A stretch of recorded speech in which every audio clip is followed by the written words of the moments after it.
Bom, a Anderson Consulting, ela oferece aí uma série de serviços, né, de terceirização, fiscal, financeiro, folha de pagamento, projetos especiais, implementação de tecnologia.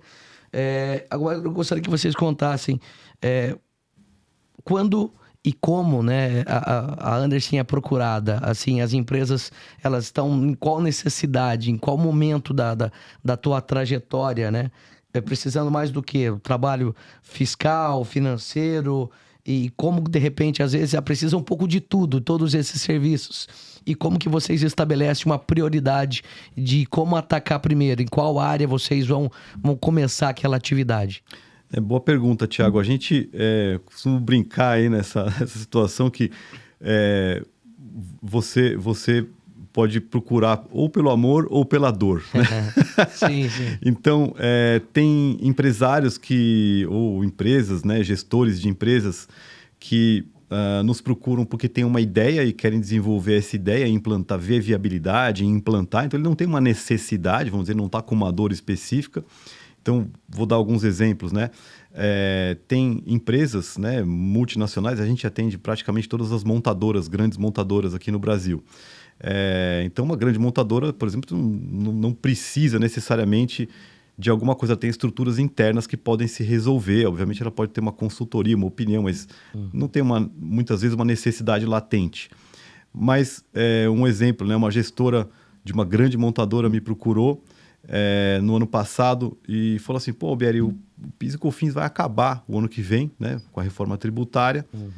Eu tenho uma equipe aqui de PIS e COFINS, acho que não faz sentido manter a equipe fazendo PIS e COFINS, porque daqui a um ano não tem mais. Eu queria redirecionar a minha equipe para outras coisas aqui dentro. Eu queria que um terceiro assumisse o meu PIS e COFINS aqui, porque vai acabar. E no final do ano que vem, né, que é esse ano aqui, 2026, vocês saem como terceiros e a minha equipe fica treinada em outras especialidades. Quer dizer, ela teve uma excelente ideia, né, de utilizar a equipe dela para outras coisas, treinar para outras coisas, e colocou um terceiro para fazer aquela atividade que é rotineira e que vai acabar. Então, quer dizer, esse aí foi um exemplo de uma boa ideia, né, que um gestor teve para poder adaptar a sua realidade e utilizar vamos dizer, o capital humano que ele tem da melhor forma, e utilizou um terceiro para isso. E tem situações super críticas de uma empresa. A gente também atende aqui todas as grandes empresas de telecomunicação do Brasil, né, as 4 maiores aí.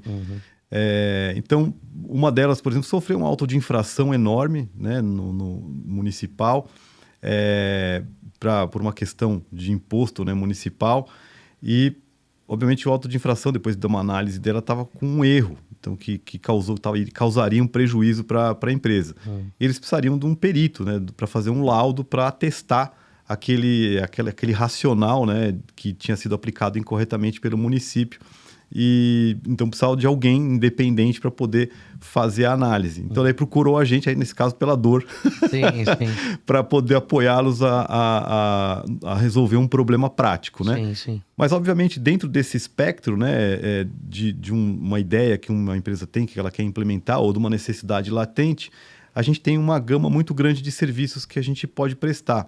Então, alguns exemplos também que eu costumo citar. Tem uma empresa que tem um funcionário, uma funcionária que vai sair de licença maternidade. Você precisa botar alguém no lugar, né, temporariamente, porque aquela pessoa vai voltar e vai continuar o seu trabalho normalmente. Então, a gente aloca um profissional com aquela especialidade, a pessoa está na nossa folha, mas ele fica alocado lá sob gestão do cliente durante aquele período. Quando a funcionária voltar, a pessoa sai. Tem casos que uma empresa está passando por um processo de auditoria, porque ela vai querer vender uma unidade de negócio, uma auditoria normal, e ela vê uma necessidade de apoio para deixar os papéis de trabalho prontos de forma mais rápida, mais ágil, para entregar para a auditoria. Então, ela contrata um terceiro para ajudar a montar aqueles papéis de trabalho dentro da contabilidade. A gente também faz, por exemplo, folha de pagamento. Aí toda empresa praticamente terceiriza a folha de pagamento pela sua especificidade, enfim, dados sensíveis que a área tem que lidar. Então, a gente também faz a terceirização da folha de pagamento, que é uma coisa mais rotineira mesmo. Então, quer dizer, tem muitas possibilidades, né, da empresa nos procurar, e tanto numa necessidade latente, quanto numa ideia que a empresa tenha, ou se ela quiser trocar uma ideia, fala, poxa, essa aqui é a minha estrutura, minha área administrativa, o que você sugere, né? A gente está sempre aberto a ter essas conversas.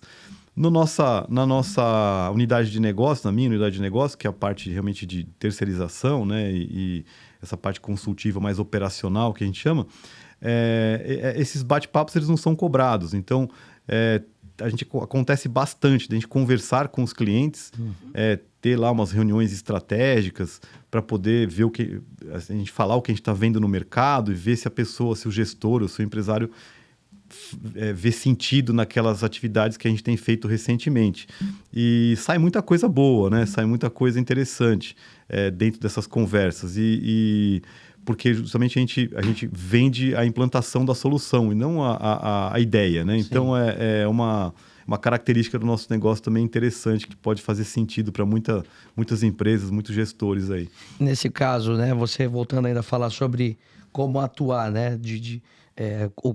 Às vezes uma empresa, ela contrata a empresa de vocês, a consultoria, para um serviço específico, ou de repente ela também contrata para diferentes áreas?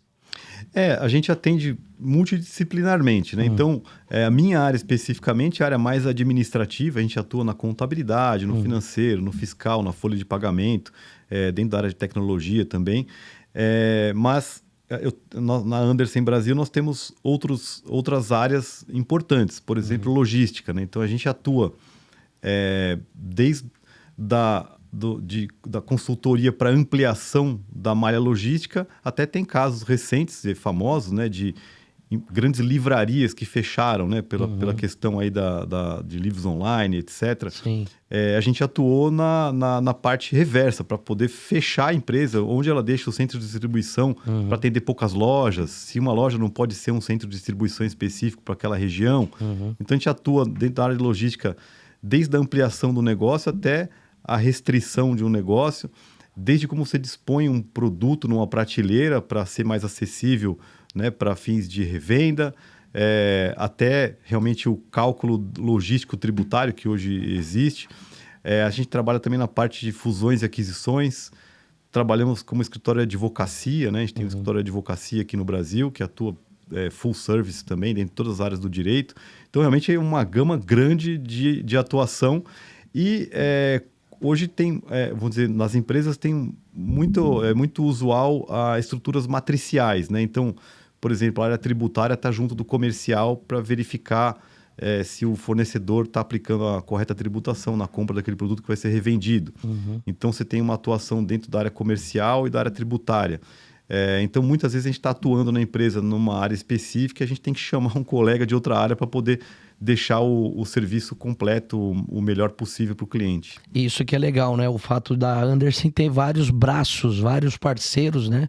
Consultores de diferentes áreas que podem atender. De repente, como você falou, às vezes a Andersen Consulting é contratada para atender a parte comercial, mas tem um tira-dúvida ali que pode contar com um parceiro, um consultor para tirar aquela dúvida em outra área que está conflitando, né? Exatamente, é isso que a gente é cobrado também vamos dizer, são pontos positivos, né, da gente estar dentro de uma estrutura global. A gente é cobrado disso pela Andersen US. Então, eles são muito claros no desejo, na necessidade de ter plataformas em todos os países. Hoje nós estamos em 170 países, 172 países.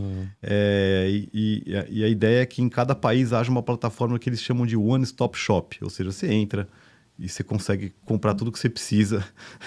O antigo mapping, né? Bacana. Desde geladeira até meia você encontra lá no negócio. Então, tem um pouco de tudo. Exatamente.